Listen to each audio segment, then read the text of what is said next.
The statements we're about to show you are from the Holy Quran, and is said to be the official, unchanged, pure word of God, revealed over 1400 years ago. Claiming to be the word of God is a heavy statement, and without proof, or if a single contradiction is found within the book, the apparent word of God will be proven false. So without further ado, let's put the book to the test. In the 23rd chapter, titled The Believers, from the 12th to the 14th verses, God is said to give a detailed description of how the human being is formed. It begins by saying, "We then placed him as a sperm drop in a place of settlement, firmly fixed. Then we made the drop into a alaqa." We will translate this word very soon. "And then we changed the alaqa into a lump. Then we made out of that lump into bones. And then we clothed the bones with flesh. Then we caused him to grow and come into being and attain the definitive human form." In the 21st century, we can now safely say that this verse is clearly describing the process of human development in correct chronological order. However, what we should be paying attention to in particular is the second stage, referring to the development of the embryo. The specific word used to describe the embryo in this verse is the word alaqa.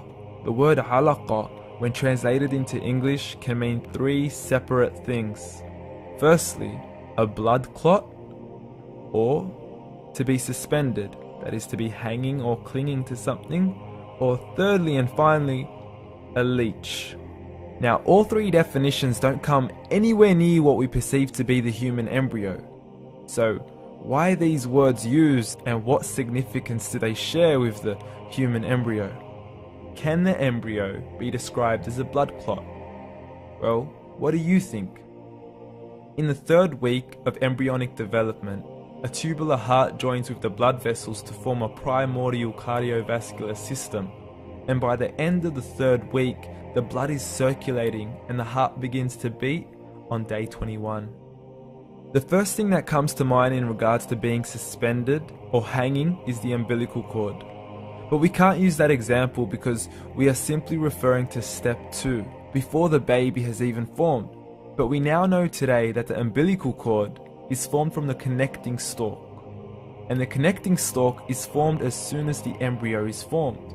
The embryo's connecting stalk has even been described by John Allen and Beverly Kramer as an object to suspend the developing embryo in the extra-embryonic column.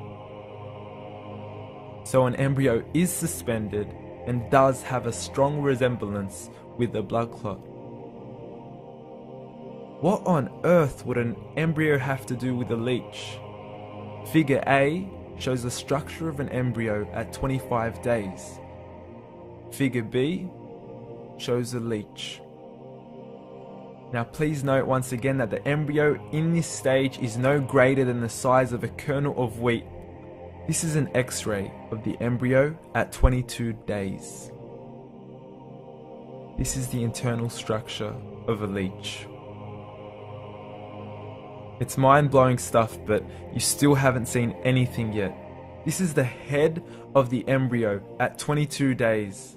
The detail you are seeing right now is absolutely impossible to be seen with the human eye and can only be seen with a microscope.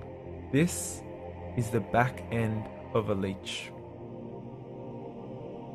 There's no other words used to describe this other than mind-blowing. The pictures we have shown you are impossible to be seen with the human eye or even to be predicted by the human mind. Once again, the verses we have shown you were revealed over 1400 years ago to a man who couldn't read nor write. Are these the words of God? Descriptions of the human embryo in the Quran cannot be based on scientific knowledge in the 7th century. The only reasonable conclusion is that these descriptions were revealed to Muhammad from God, from God, from God, from God.